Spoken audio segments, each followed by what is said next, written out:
అట్లానే పాతాళ లోకమును తప్పించుకున్న వారు ఎవరని మాట్లాడుతున్నాడు. చూడండి, మనం సహజంగా చూస్తూనే ఉంటాం. పుట్టడం ఎంత సహజమో మరణం కూడా అలానే జరిగిపోతా ఉంది. కానీ మరణాన్ని మనం తప్పించుకుంటున్నామా? అది మన చేతిలో ఉంటుందా? ఒకప్పుడంట డాక్టర్లు అసలు మరణం ఎలా పోతుందా అని చెప్పి ఒక వ్యక్తిని, చనిపోయి ఒక వ్యక్తిని గాజు సీసాలో పెట్టి చూస్తున్నారంట. అసలు ఎలా పోయిద్ది ఏందని చూస్తూ పరీక్ష చేస్తూ ఉన్నారంట. ఆ టైం వచ్చేసరికి అసలు ఎలా పోయినా వాళ్ళకి అర్థం కావట్లేదు. కానీ అతను పెట్టిన వ్యక్తి అలానే ఉన్నాడు. కానీ ప్రాణము, శరీరము, అట్లానే ఆత్మ అనేది ఇవన్నీ కలిగిస్తున్నది ఎవరంటే దేవుడు. కాబట్టి ఆ నాసికారంధ్రాలు జీవవాయువు ఉన్నప్పుడు నరుడు జీవ ఆత్మ ఆయను అంటే మనిషిలో ప్రాణం ఉన్నంత వరకు తను బ్రతుకుతాడు.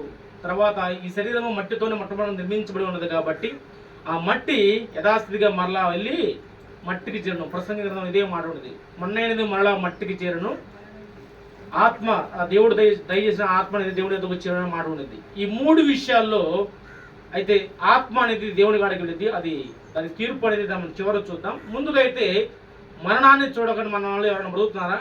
ఒకసారి మన పెద్దవాళ్ళు మనం చూస్తే, అంటే మన ఒక 2 తరాల ముందు చూస్తే వారి యొక్క దాదాపుగా వారి యొక్క జీవన పరిమితి కానీ వారు బ్రతికిన సంవత్సరాలు అధికంగా ఉంటాయి. అందరు దాదాపుగా 100 సంవత్సరాలు పైబడే బ్రతికారు. అవునంటారా? ఖచ్చితంగా 100 దాకా బాగా బ్రతికారు. ఎందుకంటే వారు తిండిని బట్టి, వారి జీవన శైలిని బట్టి, వారు నడిచిన విధానం, అంటే దేవుడు వచ్చిన ఒక ఆయుష్కాలం బట్టి నరుడు 100 కాలం దాకా బ్రతుకుతూనే ఉన్నాడు. కానీ బైబిల్ గ్రంథం సెలవిస్తుంది, మోషే అంటాడు, అయ్యా మా యొక్క ఆయుష్కాలం 70 సంవత్సరములు, అధిక బలము ఎడల 80 సంవత్సరములు. అది కూడా అట్టి వైభోగము, దుఃఖము, ఆయాసమే అని వివరిస్తాడు. ఇదే మాట 39వ కీర్తన 5వ వచనంలో దావీదు కూడా అంటాడు, అయ్యా నా యొక్క దినాల పరిమాణం ఎంతో చెప్పు, నేను ఎంతవరకు నీతో ప్రయాణం చేయగలను, నా ఆయుష్కాలం తెలుపు అని నేను తెలుసుకోవాలనుకుంటున్నాను అయ్యా అని దావీదు కూడా ప్రశ్న వేస్తున్నప్పుడు, నా యొక్క ఆయుష్కాలాన్ని నీవు బెత్తినంత చేసి ఉన్నావు, అంటే కొద్దిగా చేసి ఉన్నాను, అల్పమని కొద్దిగా చేసి ఉన్నామని దావీదు కూడా 39వ కీర్తన 5వ వచనంలో మాట్లాడుతుంటాడు. ఎందుకంటే ఒకసారి మన బైబిల్ గ్రంథాన్ని కనుక ధ్యానించుకుంటూ వస్తే మొట్టమొదటి మానవుడు ఎవడు? ఆదాము. ఆదాము బ్రతికిన సంవత్సరాలు ఎన్ని? 935 సంవత్సరాలు. ఆదికాండము 5వ వచనంలో ఈ మాట ఉన్నది. ఆదికాండము 5వ అధ్యాయం 5వ వచనంలో. అంతే బైబిల్లో అంతే ఎక్కువ వయసు ఎవరికి ఉంది? ఎక్కువ సంవత్సరాలు జీవించింది వారు ఆదామేనా? కరెక్టా? ఏ రోజు ఒకటి ఉంటాడు 960, అతనికంటే ఇంకొక 968 సంవత్సరాలు పొందుతాడు. ఆదికాండము 5వ అధ్యాయం 27వ వచనం చూడండి. ఆదికాండము 5వ అధ్యాయం ఎదుర్శల ఒక వ్యక్తి ఉన్నాడు. అతను 968 సంవత్సరాలు బతుకుతున్నట్టుగా చూస్తున్నాడు. 27 వచ్చింది 969 ఏళ్ళు. ఎందుకంటే ఈ మాటలు ఎందుకంటే ఒకప్పుడు దేవుడు నిర్మించినప్పుడు వారి యొక్క ఆయుష్కాలం పరిమాణము చాలా ఎత్తుగా ఉంది, అంటే చాలా పెద్దగా ఉంది. రాను రాను రాను రాను రాను రాను మనిషి యొక్క ఆయుష్కాలము తగ్గిపోతా ఉంది. ప్రస్తుతానికి మనిషి యొక్క ఆయుష్కాలం ఎంత? ఇప్పుడుంటే మహా అయితే 40 గంటే 50, అంతకంటే ఎక్కువ లేదు. ఎందుకంటే మనం తింటున్నటువంటి ఆహారం అట్లానే ఉంది, కలుషితం, ఎవరు పట్టిన షుగర్లు, బీపీలు తగ్గిపోతా ఉంది, ఆయుష్కాలం తగ్గిపోతా ఉంది. అయితే ప్రభువు నందు గనక మనం గనక స్థిరులై ఉంటే మన ఆయుష్కాలము యుగ యుగాలు ఆయనతో పాటు ఉంటుంది. హల్లెలూయా. ఎందుకంటే ఇక్కడ దేవుడే ముందుగా చెప్పి ఉన్నాడు. ఆదికాండము 2వ అధ్యాయం 17వ వచనం చూస్తే మరణ శాసనాన్ని ముందుగానే దేవుడు రాసి ఉంచాడు. చూడండి, ఆదికాండము 2వ అధ్యాయం 17వ వచనం చూడండి. అయితే మంచి చెడులు తెలివినిచ్చు వృక్ష ఫలములను తినకూడదు, నీవు వాటిని తిను దినమున నిశ్చయముగా చచ్చితమని నరునికి ఆజ్ఞాపించును. దేవుడు ఆదాముకి చెప్పినటువంటి మాటల్లో, ఇదిగో ఆదామా, ఇదిగో అన్నిటిను, కానీ ఒక్క పండు మాత్రం ఇవ్వదు, ఎప్పుడైతే నువ్వు ఆ పండును తింటావో నిశ్చయముగా నీవు చచ్చేదవు, అది మరణ శాసనము. ఎందుకంటే ఆదాముకి ఇచ్చినటువంటి ఆజ్ఞ ఎప్పుడైతే తను మీరి పాపంలో పడి ఉన్నాడో, మొట్టమొదటి మానవుడు ఆదాము ద్వారాగా పాపం వచ్చి, పాపం ద్వారాగా మరణం వచ్చింది. ఇది ముందు ఆయన చెప్పిన ఒక కమాండ్ చెప్పాడు, ముందు చేయమాకండి అయ్యా అని చెప్పి. అయితే శాస్త్రాన్ని రెడీ చేసి ఉంచాడు. మీరు ఎప్పుడైతే పాపంలో పడిపోతారో, పాపంలో పడిపోయిన తర్వాత పాపంలో జీతం ఏంటిది? మరణము. మరణం వల్ల ఖచ్చితంగా ఆ మరణ శాస్త్రాన్ని ఆ రోజు రాసి ఉంచాడు. అందుకే హెబ్రీయులకు రాసిన పత్రిక 9వ అధ్యాయము 16వ వచనం చూడండి. 16, 17 వచనాలు. హెబ్రీయులకు రాసిన పత్రిక 9వ అధ్యాయము 16, 17 వచనాలు. మరణ శాసనము ఎక్కడ ఉండును, అక్కడ మరణ శాసనము రాసిన వారిని మరణము అవశ్యము. ఆ శాసనమును రాసిన వాడు మరణము పొందితేనే గాని అది చెల్లును. అది రాసిన వాడు జీవించుచుండగా అది ఎప్పుడైనా చెల్లునా? ఈ మాటలు ఎప్పుడైనా ఆలకించారా? హల్లెలూయా. ఈ మాటలు ఎప్పుడైనా ఆలకించారా? చూడండి, మరణ శాసనాన్ని ఎక్కడ ఉండునో ఆ మరణ శాసనం రాసిన వాడు ఆ మరణాన్ని పొందితేనే అది అవశ్యం, అంటే ఖచ్చితంగా అది జరిగిద్ది. అయితే ఆ మరణ శాసనాన్ని రాసిన వాడు ఆ మరణాన్ని పొందితేనే అది చెల్లిద్ది అని ఇక్కడ మాట్లాడుతున్నాడు. ఇంతకు మరణ శాసనం రాసిన వారు ఎవరు? దేవుడే మరణ శాసనాన్ని రాసించాడు. మొట్టమొదటి ఆదాముతో పాపంలో పడిపోతా ఉన్నప్పుడు, పాపం వల్ల మరణాన్ని వచ్చినప్పుడు, ఆ మరణ శాసనాన్ని రాసినప్పుడు దేవాది దేవుడి మరలా మనిషిగా ఈ భూలోకానికి వచ్చి సమస్త మానవుల కొరకు తన ప్రాణాన్ని అర్పించడానికి మరణాన్ని, మానవ రీతిగా దైవత్వాన్ని అక్కడ విడిచిపెట్టి, పరలోకం విడిచిపెట్టి మనిషిగా ఈ లోకానికి వచ్చి తన మరణము పొందినప్పుడు ఆ మరణ శాసనం యొక్క చెల్లుబాటు అయింది. ఆ మరణం ద్వారాగా ఏ విధంగా అయితే మొట్టమొదటి మానవుడి ద్వారాగా పాపం నుంచి మరణానికి మనం బానిసలమై ఉన్నామో, రెండవ ఆదామైనటువంటి కడపటి ఆదామైనటువంటి యేసు క్రీస్తు ద్వారాగా మరణం నుంచి మనము జీవంలోకి దాటి ఉన్నామని ఇప్పుడు గ్రహించారా? మొట్టమొదటి మానవుడు అంటే మొదటి ఆదామైన ద్వారాగా మనకు మరణము సంభవిస్తే, రెండవ ఆదామైనటువంటి యేసు క్రీస్తు ద్వారాగా మనకి నిత్య జీవానికి మార్గం ఏర్పడింది. హల్లెలూయా. ఎందుకంటే ఆ మరణ శాస్త్రాన్ని రాసిన వానికి మరణము పొంది ఉన్నాడు, అది చెల్లింది. ఆ మరణానికి తను అప్పగించబడ్డాడు. మన అపరాధములను బట్టి అతను మరణానికి అప్పగించబడి మనల్ని నీతిమంతులుగా తీర్చబడి ఉన్నామని రోమీయులకు రాసిన పత్రిక 4వ అధ్యాయము 25వ వచనం ఇదే మాట ఉండిద్ది. మన అపరాధం బట్టి మనం ఆయన అప్పగించబడి ఉన్నాడు. అయితే మన నీతిమంతులుగా మార్చుటకై తను మరణాన్ని పొంది ఉన్నాడని ఆ మాటలు చూస్తూ ఉంటాం. చూడండి, ఇక్కడ మనము పదే మరణం గురించి చెప్పుకుంటున్నాం. మరణం చూడక బ్రతుకు నరుడు ఎవడని మనం మాట్లాడుకుంటూ ఉన్నాం. అయితే చూడండి, ఒక్క మాట గమనించండి, మరణము వెనక మళ్ళా వేరే యొక్క జీవితం ఉందంటారా? ఉందంటారా లేదంటారా? మళ్ళీ ఎంతమంది పరలోకం అవుతారు? చేయకండి, వెళ్తారా? ఒకరోజు ఎట్లా మీటింగ్ పెట్టినప్పుడు ప్రశ్న వేస్తే ఎట్లని, వీళ్ళు ఎంతమంది పరలోకం పోతారమ్మా అని చేయత్తమన్నా. ఒక్కరు కూడా ఇతను కూడా ఒక మొహం చూసుకున్నారు. చూసుకుంటే నేను నవ్వుకొని నేను అన్నాను, ఎందుకు మీరు ఇంకా అవిశ్వాసంగా 2 తలంపుల మధ్య ఉంటారు? ఏలియా కూడా ఎట్లానే అంటాడు, ఇదే మాట్లాడతాడు, ఎందుకు మీరు ఇంకా 2 తలంపుల మధ్య ఉంటారు? ఏది దేవుడు అనడానికి పూజింపబడని చెప్పి అన్నాడు. ఆకాశం నుంచి అగ్ని దింపిన ఏలియా దేవుణ్ణి రుజువుపరిచినట్టుగా ఎన్నో వాగ్దానాలు ఉన్నాయి. ఆయన మన కొరకు వెళ్ళి స్థలాన్ని సిద్ధపరిచి మళ్ళా ఆయన ఉండు స్థలంలో మనం తీసుకెళ్తాడని, మనందరి కొరకు స్థలాన్ని సిద్ధపరిచి మనలా రాబోతున్నాడని ఎన్నో వాగ్దానాలు ఉన్నాయి. ఆయన ద్వారాగా మనము నిత్య జీవానికి వారసులుగా తీర్చబడ్డామని, మన నీతిమంతులుగా మనం ఉంటున్నామని, నిత్యము కూడా జయించిన వాడిని ఆయన పుడికి పుక్కన మనం ఆశీలుగా ఉంటామని ఎన్నో వాగ్దానాలు కదా. ఎందుకు మీరు ఇంకా అవిశ్వాసంగా ఉన్నారు? ఇప్పుడు నువ్వే ఇంకా చేయెత్తకుండా ఒకవేళ చేయెత్తనుకోమో చేయెత్తు నా వెళ్ళిద్దంట, ఆ క్రియలు మనకు తెలియదు, ఆ బ్రతుకు మనకు తెలియదు అని వీరు జనరల్గా మాట్లాడుకుంటారు. అంటే దేవుని బట్టి మనం ఖచ్చితంగా విశ్వాసంగా చెప్పగలం. ఎందుకంటే దేవుడే చెప్పాడు, చూచి నమ్మిన వారి కంటే చూడక నమ్మిన వారు ధన్యులు అని యోహాను సువార్తలో తోమాతో మాట మాట్లాడుతూ ఉంటాడు. ఎందుకంటే యేసుక్రీస్తుని మనకు రక్షకుడు, ఆయన ద్వారా కనుక మనకు పాప విమోచన, ఆయన ద్వారా కనుక మనకు నిత్య జీవం అని నమ్మి విశ్వసించి ఆ అదృశ్య దేవుణ్ణి మనము ఆ పరిశుద్ధాత్మను మనము నిత్యము కూడా వెంబడిస్తూ ప్రార్థిస్తూ ఉండగా ఆయన ద్వారా మనం నిత్య జీవం నమ్మట్లేదా? నమ్ముతున్నాము కాబట్టి మనం ధన్యులుగా నీవు నేను మార్చబడ్డాం. ఈ రోజున ఆ నీతిమంతులను జ్ఞాపకం చేసుకుంటూ ఆయన సన్నిధిలో మనం ఈరోజు గడుపుతున్నాం. హల్లెలూయా. ఎందుకంటే మనం కనుక అలాంటి మాటలు మనం నమ్మకుండా అవిశ్వాసంగా ఉంటే నీవు నేను విడిచిపెట్టే వరగా ఉంటాము. ఎందుకంటే నిజంగా ఆయన చెప్పిన మాటలు నమ్మాలి, అవిశ్వాసంగా ఉండదు. ఎందుకంటే ఒక అతను 3.5 సంవత్సరాలు ఆయనతో ఎన్నో అద్భుత క్రియలు, సూచక క్రియలు, మహత్కార్యాలు, చనిపోయిన వారిని సహితం కూడా లేపబడినటువంటి ఉన్నటువంటి ఆ రోజుల్లో ఎన్నో అద్భుత క్రియలు తన కళ్ళారా చూశాడండి.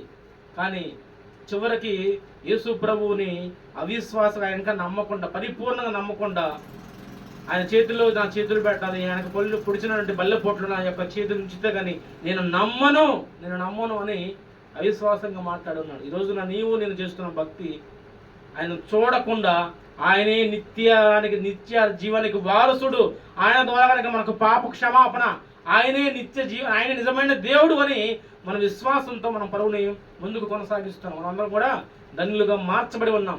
ఈ మాటలు ఈ రోజున చెప్పడానికి మెయిన్ కారణం ఏంటంటే, మరి గృహం వాళ్ళు రక్షించబడ్డా నాకు తెలియదు, కానీ ఈ రోజున దేవుడు నీతో సూటిగా మాట్లాడుతున్నాడు. మరణం ఎప్పుడు వచ్చిందో ఎవరు చెప్పగలుగుతారా?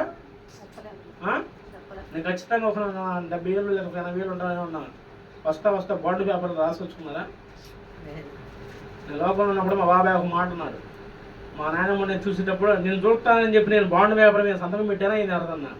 నేను చూస్తానని చెప్పానా, నేనే కాదు ఇంకో కొడుకులు నీకు కూడా ఉన్నారు, మా కాడ చూసుకో తల్లిదండ్రులు అంటారు. కానీ తల్లిదండ్రులు అలాంటి మాట్లాడినప్పుడు చాలా బాధ అనిపించింది. ఎందుకంటే చిన్నప్పుడు వారు ఎంతగానో ప్రేమగా ఉంచి వారిని కావాల్సన్నీ సమకూర్చి వారు వృద్ధాప్యంలోకి వచ్చినప్పుడు వారిని చూసే క్రమంలో ఆ మాటలు మాట్లాడితే వారికి ఎంత బాధ అనిపించింది. కానీ రోజున ఒకవేళ కుటుంబంలో కనుక అలాంటి పరిస్థితి వచ్చి ఎవరు అనాథలుగా కనుక విడిచిపెడితే, నాకు ఎవరూ లేరు అని కనుక నువ్వు కనుక దుఃఖపడుతూ మనకి మధ్యాహ్నం కలిసి ఉంటే, ఆదరణకర్తగా దేవుడు నీకు తోడున్నాడు. హల్లెలూయా. ఎవరు తోడుండకపోయినా నీకు నేను తోడున్నాను. నీ ముదిము వచ్చు వరకు నేను కాపాడువాడు నేనే. నా అరచేతుల నుంచి చెక్కుకుని ఉన్నానమ్మా, నీవు దేనికి కనుక దిగులు పడమాకు, నేను నీకు తోడున్నాను. ఎందుకంటే నిజంగా ఒక కుటుంబంలో ఒక వ్యక్తి కనుక దూరం అయితే ఎంత బాధో నేను అనుభవించుదాకా కూడా చెబుతున్నా. మనం ఎంతగా వచ్చి ఆ కుటుంబాన్ని ఏడమాక మళ్ళీ నువ్వు సంతోషం మంచి జీవితం అనుభవిస్తావని మనం ఇన్ని ఆదరణ మాట చెప్పినా ఆ దుఃఖాన్ని తీర్చలేరండి. కానీ ఒకే ఆయన తెచ్చగలడు, ఆయనే ప్రభు యేసుక్రీస్తు. ఎందుకంటే ఆయన చూపు, ఆయన కృప వారి మీద ఉన్నప్పుడు వారు నిజంగా వారు ఎంతగా ఆదరించబడతారంటే అంతగా ఆదరించబడతారు. మనుషుల మాటలు రకంగా వారిని మెప్పించవు, కానీ దేవుని యొక్క కృప కాపుదల దేవుడు వారిని దర్శించినప్పుడు నిజంగా వారు ఆదరించబడతారు. అలా నేను ఆదరించబడ్డాను. ఆ తర్వాత మరలా ఆదరించేది ఎవరైనా ఉన్నారంటే దైవజనుడు, అట్లాంటి ఫ్యామిలీ మెంబర్స్ కూడా కాదు, రక్త సంబంధులు కూడా, ఎవరైతే దేవుడిని నమ్మి విశ్వసించి దేవుని ప్రేమ కలిగి ఉంటారో, నిజమైన క్రైస్తవులని అని ఉంటుంటారో వారే మరలా నిన్ను ఆదరించగలరు. నీకు అమ్మాయి ఎవరన్నా లేకపోయినా నీవు ఉన్నానమ్మా అని భరోసా ఇవ్వగలరంటే వారే దేవుని యొక్క బిడ్డలు. హల్లెలూయా. ఎందుకంటే మనందరం కూడా ఒక కుటుంబ సభ్యులుగా మనం మార్చబడితే, ఒకరికి ఏమైనా బాధ వచ్చినా, ఒకరికి ఏదైనా కష్టం వచ్చినా మనలో మనం ఆదుకుంటూ ఒకరిని మనం ప్రోత్సహించుకుంటే వారి నుంచి మనం కన్నీటి బొట్టు మనం చూడలేమండి. నేను చూసి ఉన్నాను, ఎందుకంటే గతంలో నేను అనుభవించి ఉన్నాను, నేను చెప్పి ఉన్నాను అలాంటి మాటలు. ఒక ఆమెకి కొడుకున్నాడు, కోడలు అందరూ ఉన్నారు, సమస్తం ఉన్నారు, కానీ ఆమెకి ముద్దు పెట్టేవాళ్ళు లేరు, ఆమెను చూసేవాళ్ళు లేరు. పలకరించి అమ్మ ఒక బాగలేకపోతే ఇంతలా గడ్డ వచ్చింది, ఇంతలా గడ్డ అక్కడ వచ్చి బాధపడతారు, అసిగ్గారత తనకి బాధపడుతూ ఉంటే కోడలు రావట్లా, కొడుకు రావట్లా. కానీ ఆ విషయం నాకు తెలిసింది, నేను చెప్పేట్లనే మా వాక్యం చెప్పాను. ఎవరికైనా సరే మన యొక్క ప్రార్థనకు వచ్చే వారి విషయంలో ఒకవేళ బాధను అనుభవిస్తూ కనుక ఉంటే మీరు వెళ్ళి ముందు వానికి ఓదార్పును దయచేయండి. మేము ఉన్నాము, మనకి ఏ అవస్థలు కావాలన్నా ఒక్క కబురుకు పంపించు, నేను వచ్చి నీకు చేయగలుగుతాను అని అలాంటి భరోసా ఇవ్వండి. నేను ముందు నీకు తోడున్నాను ధైర్యం చెప్పండి. అంతేగాని మీరు వెళ్ళి అడగలి పుల్ల ఎగలిసే మాటలు మాట్లాడొద్దు, నీకు ఎట్లానే కావాలని అనకూడదు. వాళ్ళకి ధైర్యం చెప్పండి ముందు. తర్వాత నీకు ఏమైనా అవకాశం ఉంటే, నిన్ను దేవుడు ప్రేరేపిస్తే, నీకు సమృద్ధి ఉంటే, ఆమె పేదస్థితులు ఉంటే నీవు వెళ్ళి కొంచెం సహాయం చేయగలడు. అట్లా ఒకరిని కొని సంఘాన్ని అభివృద్ధి పరుచుకుని మనము క్రీస్తు ప్రేమ కలిగి ఉన్నామని మనం చెప్పుకుంటున్నాం, కానీ అది క్రియలో లేకపోతే అది వ్యర్థము. కాబట్టి ఇలాగ మీరు చేస్తూ ఉండండి, సంఘము అభివృద్ధి పొందింది, ఖచ్చితంగా వారు ఆదరించబడతారు. ఆమె పొందుకున్న ఆదరణ ఆమెతో ఆగబోదు. ఆమె వల్ల అనేకులు ఉంటే ఆమె అలా నాకు చేసిన సహాయాన్ని బట్టి నేను కూడా ఇతరులకి చేయాలని చెప్పి మనసు వరకు వచ్చింది. కాబట్టి ఇలా ఉండండి, ఇదంతా మనం ఒక ఫ్యామిలీ, మన కుటుంబ సభ్యులమ్మ, ఎక్కడ మీరు విచ్ఛిన్నమైపోకూడదని చెప్పి వాళ్ళు చెప్పి మాటలు నేను చెప్పినప్పుడు నిజంగా ఆమె ఎంతో ఆదరించబడింది. గడ్డ వాస్తవానికి తగ్గిపోయి మళ్ళా డిసెంబర్ 25కి దేవుడి మందిరానికి దానికి దేవుడు కృప చూపించాడు. ఆమె సాక్షి చెప్పింది, నేను నిజంగా ఇలా అనుకున్నాను, కానీ నాకు ఇలాంటి ఫ్యామిలీ ఉందని, నాకు ఇలాంటి కుటుంబ సభ్యులు ఉన్నారని నేను అనుకోలేదు. ఇప్పుడు దాకా నేను ఏదో ప్రార్థనకు వస్తూ పోతున్నా, కానీ నిజంగా ఎంత ప్రేమ చూపిస్తారని నా రక్త సంబంధికులు కూడా నేను ఇలాంటి ప్రేమ చూడలేదయ్యా. అయితే ఈ ప్రేమ ఎవరిని వచ్చిందంటే దేవుడి నుంచి వచ్చిందని గుర్తుపట్టింది ఆవిడ. హల్లెలూయా. మనం కూడా మనం చేస్తున్న పరిచయంలో కూడా ఇలాంటి ప్రేమ, ఇలాంటి సహవాసం కలిగి ఉండండి. ఎందుకంటే ఒకరికి కష్టం వస్తే మనల్ని ఎక్కిరించుకొని నవ్వుకునే వారుగా ఉండకూడదు. అయితే ఇక్కడ దేవుడు చెబుతున్న మాట చివరికి ఏం మాడమని చెప్పాం?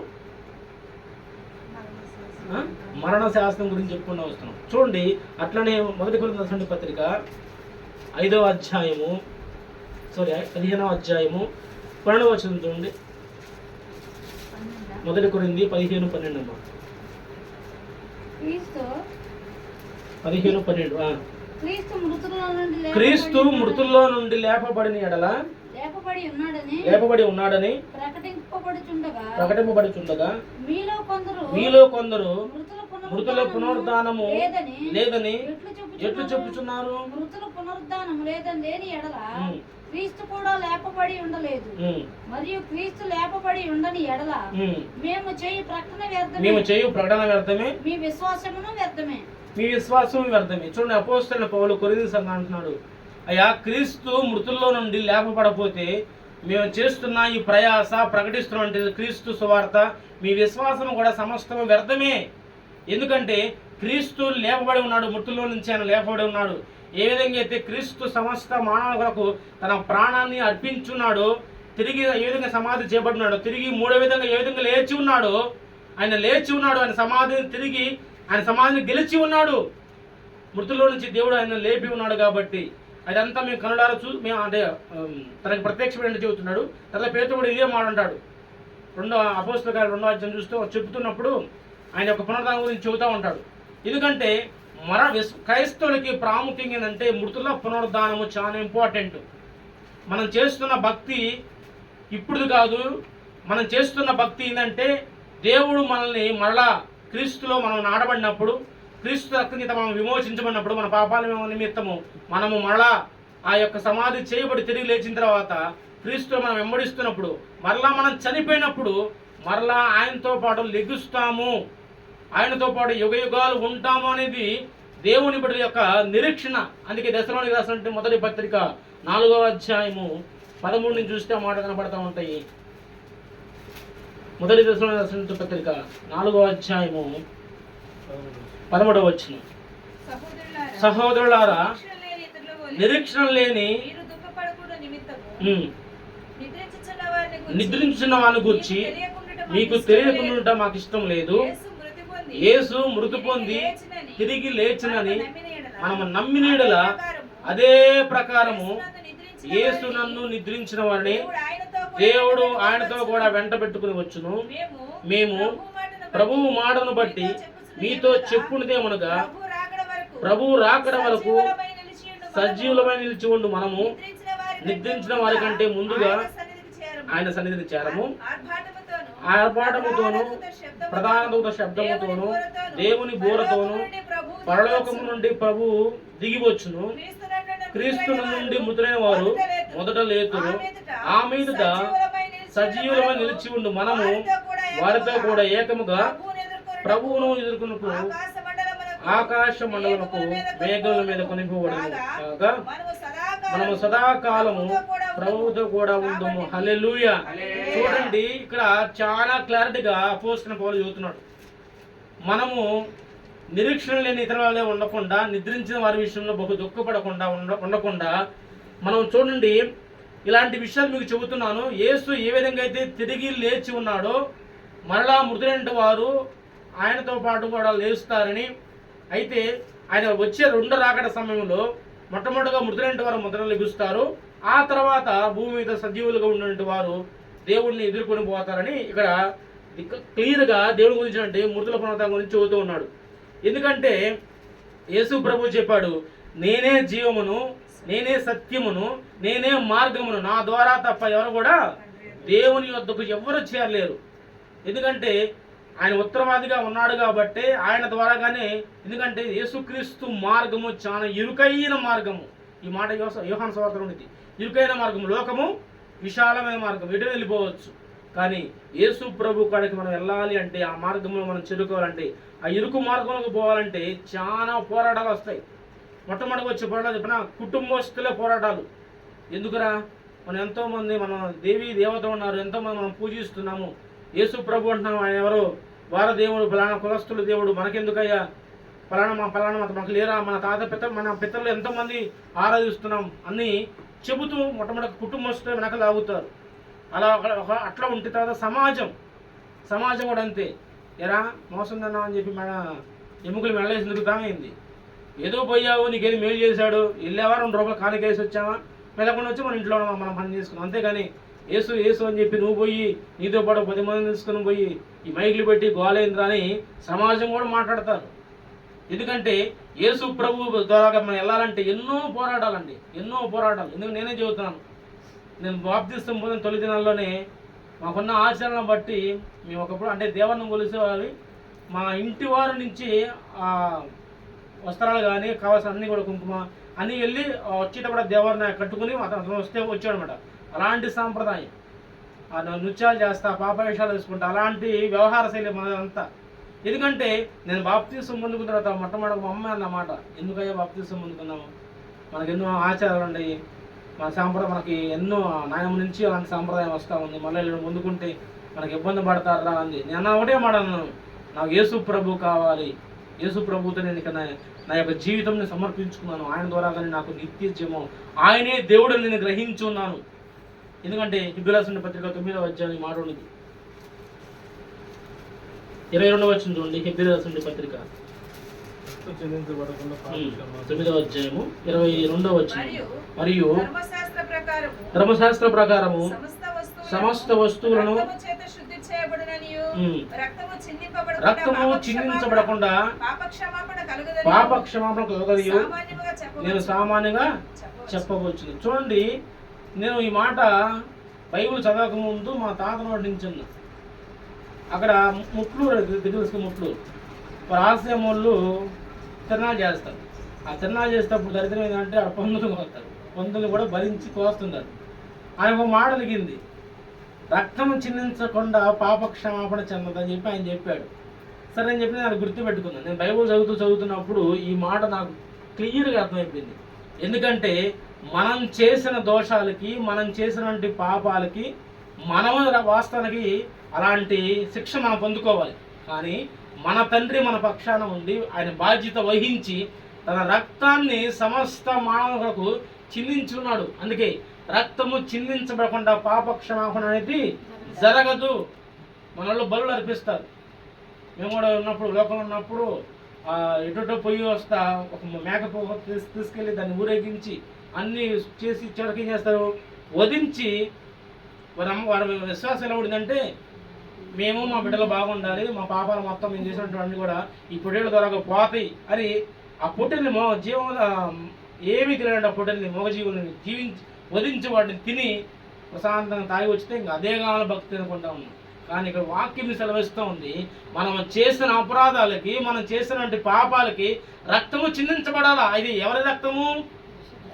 పరిశుద్ధమైన రక్తము, నిష్కలంకమైన రక్తము, పవిత్రమైన రక్తము చిందించబడకుండా పాప క్షమాపణ జరగదు. వాస్తవానికి యేసుక్రీస్తే ఎందుకు రక్తం చిందించాలి అడగవచ్చు ప్రశ్న. అందరూ కూడా అంటారు, మేము చిందించమన్నామే నా రక్తాన్ని, మేము ప్రాణం పెట్టమన్నామే మా కొరకు. ఆయన ఎందుకు పెట్టుకుంటే ఆ సమాజంలో పెట్టుకోవచ్చు కదా, మా కొరకు పెట్టుకున్నా, మా కొరకు మేము పెట్టమన్నామే, మేము సిలువ ఎక్కమన్నామని హేతువాదం చేస్తూ ఉంటారు. ఇది ఉదాహరణ చూద్దాం. ఎన్నోసార్లు ఎగ్జామ్లు చెప్పే ఉంటాను. ఉదాహరణకి మా పిల్లవాడు అనుకోండి, మా పిల్లవాడు ఆడుకుంటూ ఆ తొట్టికాడికి పోయాడు. పోయేదరికి నువ్వు చూస్తూ ఉన్నా, నేను చూస్తాను, పక్కన కూర్చొని 5 రోజులు చూస్తూ ఉన్నాము. పోయి నేలకొంటలో పడ్డాడు. ముందుగా ఎవరు దానికి రియాక్ట్ అవుతారు అంటే ఎవరు ముందుగా స్పందిస్తారు? తండ్రి. ఒక ఉదాహరణ బయలో పడ్డాడు అనుకోండి, పైన చేరి అమ్మ పిల్లడ పడ్డాడు నువ్వు దోకవు, అరుస్తావు కానీ నువ్వు దోకవు. కానీ తండ్రికి ఈత వచ్చినా రాకపోయినా అది చనిపోతానని తెలిసిన నా బిడ్డను బ్రతికించుకోవాలని చెప్పి ఈత వచ్చిన నా కంగారులో బాయలో దూకి పిల్లల్ని రక్షించుకోవాలని ఆరాటం నీకు ఉండేది. అట్లానే యేసుక్రీస్తు కూడా సమస్త మానవాళిని తన చేతితో నిర్మించున్నాడు కాబట్టి, తను చేసిన ఈ సృష్టికి ముఖ్యంగా తాను బాధ్యత వహించాలి కాబట్టి ఆయనే ఆ యొక్క మహిమలో కానీ ఆ నిత్యత్వాన్ని వదిలి నీ కొరకు నా కొరకు మానవుడికి ఈ లోకానికి వచ్చి తన యొక్క అమూల్యమైన రక్తాన్ని చిందించాలి. హల్లెలూయా. అలా చిందించబడి అలా క్రయధనంగా చెల్లించినప్పుడే మన పట్ల పాపక్షమాపణ కొట్టివేయబడిద్ది, మనం నీతిమంతులుగా తీర్చబడి దేవుని పిల్లలుగా చేర్చబడతాం.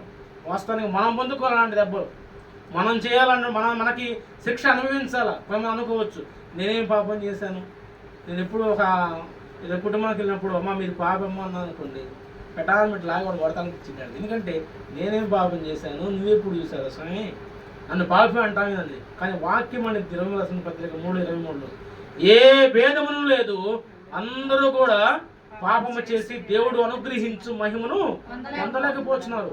ఒక ఆడవారని లేదు, మగవారని లేదు, కుల భేదం లేదు, మత భేదం లేదు, ఎలాంటి భేదము లేదు, అందరూ కూడా పాపులని వాక్యం సెలవిస్తూ ఉంది.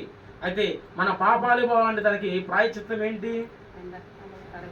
పరిశుద్ధమైన దేవుని రక్తము చిందించబడితే మనకి పాపక్షమాపణ నుంచి విడుదల కలిగిద్ది.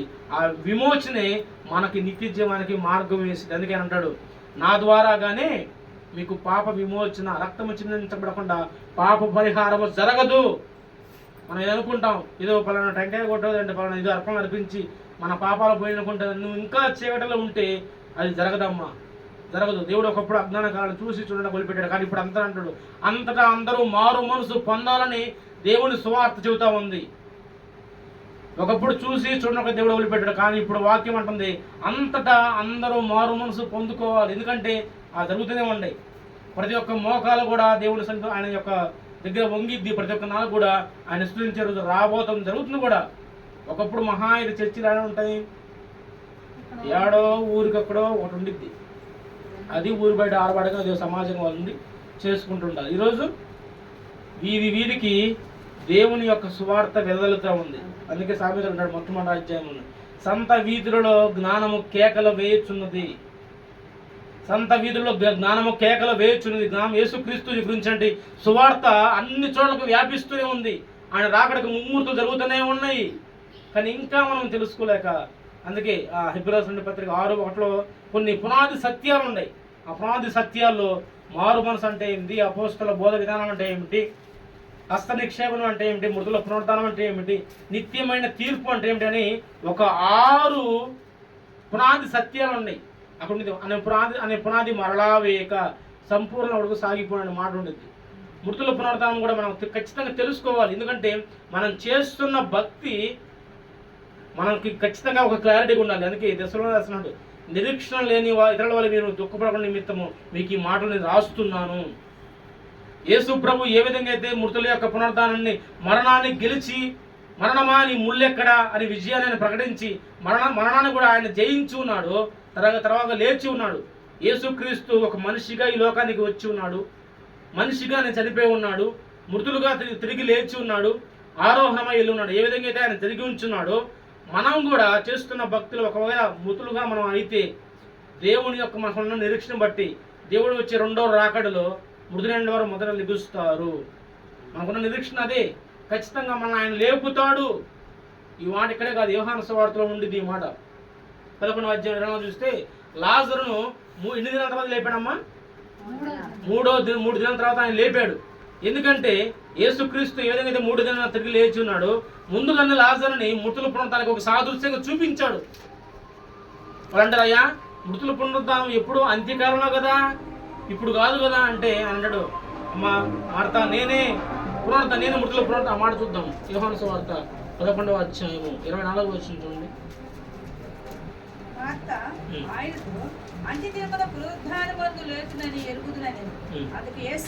పునరుద్ధానమును జీవమును నేనే, నా యొద్ద విశ్వాసముంచువాడు చనిపోయినను బ్రతుకును.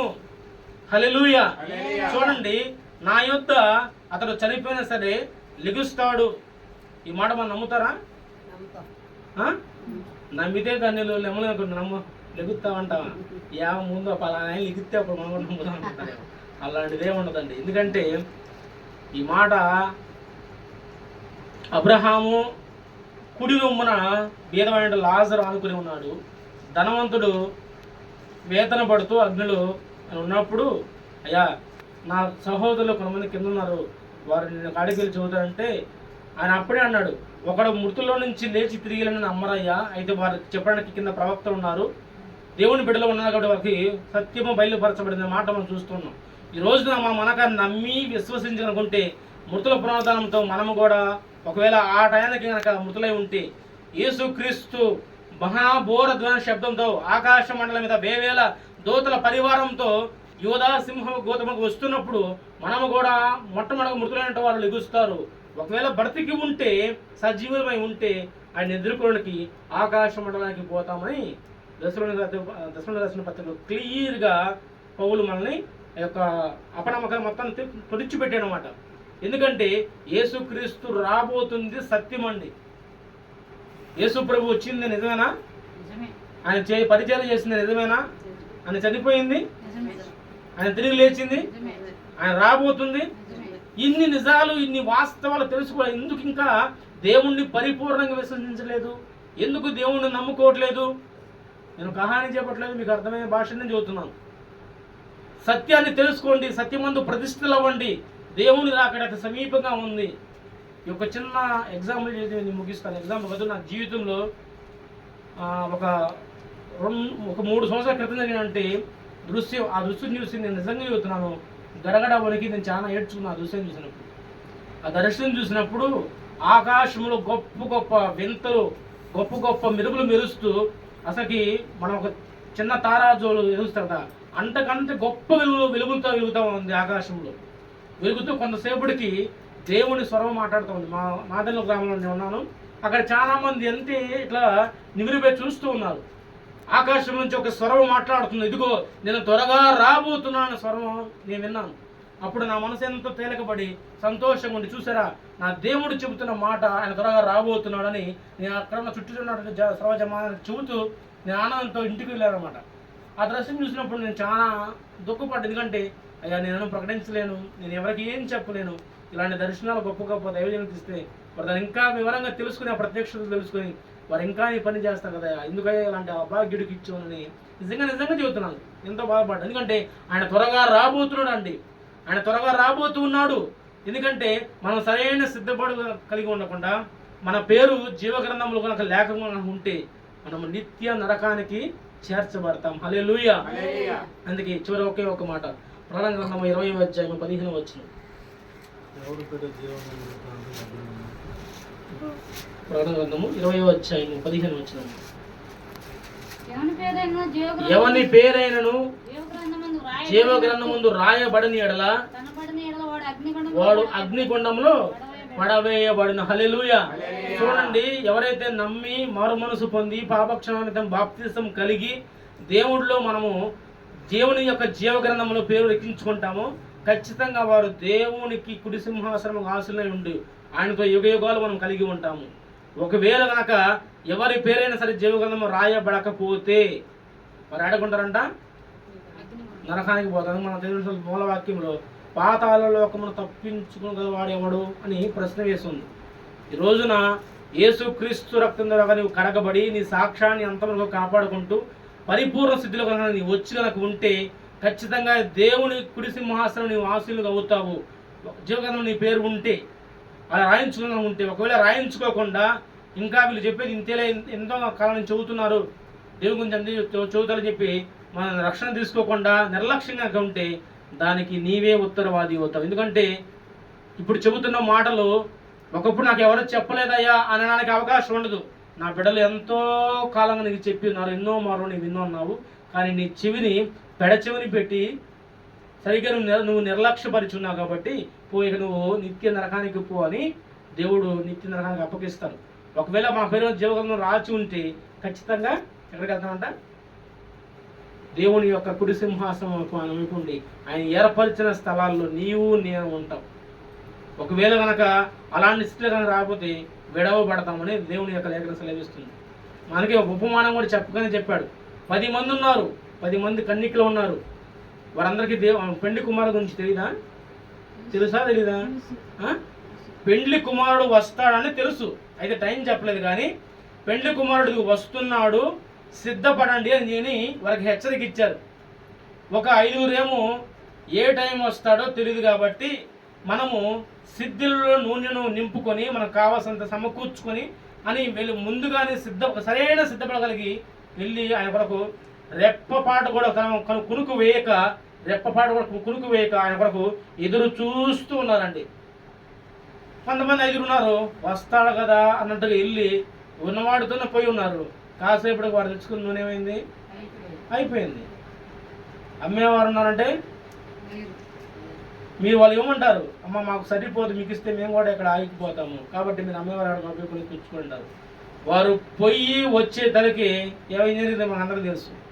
ఆయన రావటము జరిగింది, వచ్చి వారు 5 వెంట పట్టుకుని అంతా తీసుకుని వెళ్ళిపోయినాడు.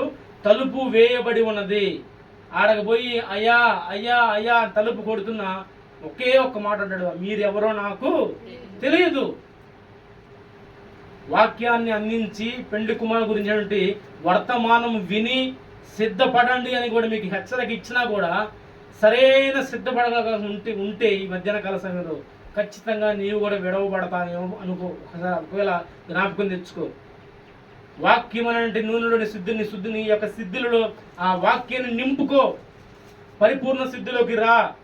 దేవుని కొరకు ఇప్పుడు ఆయన కడబారు ఇప్పుడు మోగిద్దో తెలియదు, అయితే ముంగుతో జరుగుతూ ఉన్నాయి కాబట్టి ఆయన రాకడ కొరకు వేచి ఉండు. ఎందుకంటే వాక్యం సెలవేస్తూ ఉంది. ఆయన దొంగ ఏ గడియన వస్తాడు ఇంటి యజమాని తెలుసండి. ప్రసవ వేదన పడుతున్న గర్భిణీకి ఇప్పుడు ప్రసవం తెలిసిద్దా? అలానే దేవుని రాకడ కూడా అలానే జరుగుతూ ఉంది. అయితే మత్తయి సువార్త 20వ అధ్యాయం చెప్పినట్టుగా ఆయన రాకడకు సూచనలు మాత్రం జరుగుతూ ఉన్నాయి.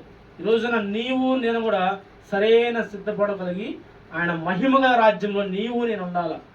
అందుకే అన్న రాసిన పాట కూడా ఒక పాట ఉందిగా, మరణమే లేనిది ఆ రాజ్యము, మహిమోన్నతమైన ఆ దేశము, మరణమే లేనిది ఆ రాజ్యము, మహిమోన్నతమైన ఆ దేశము, యేసయ్యా నీ ఘననామము మారుమోగును ప్రతినిత్యము, యేసయ్యా నీ ఘననామము మారుమోగును ప్రతినిత్యము.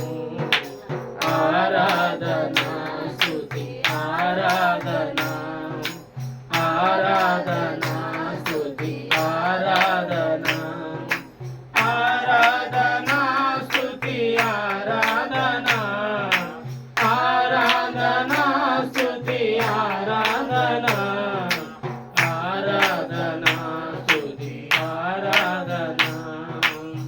రాజువైనా నా దేవా, రాజువైనా యేసయ్యా. హల్లెలూయా. మనం చెప్పిన మౌన వాక్యాలు మరణం లేకుండా ఒక 2 వ్యక్తులు కొనిపోబడ్డారు. ఎవరు చెబుతారా? మరణము చూడకుండా వెళ్ళినట్టు వ్యక్తులు 2 ఉన్నారు. హానోకు ఎలియా వారు మరణం చూడకుండా దేవునితో 300 సంవత్సరాలు నడిచి దేవునితో కొనిపోబడ్డా అనే హానోకు గురించి ఉంది. అగ్ని రథాలు వచ్చి దేవుణ్ణి ఏలియాని దేవుని దూతలు తీసుకెళ్ళినట్టుగా ఉన్నాయి. ఎందుకంటే ఈ రోజున నీవు నేను కూడా అలాంటి భక్తిని కలిగి ఉంటే నిత్యత్వము ఆయనతో పాటు ఉంటాం. ఒకవేళ మనం చేస్తున్న భక్తి కానీ మనం చేస్తున్న వ్యవహారం మనకి చెడ్డగా ఉంటే దేవుడుకు మనకి ఉమ్ము వేయకుండా అలా చూసుకోండి.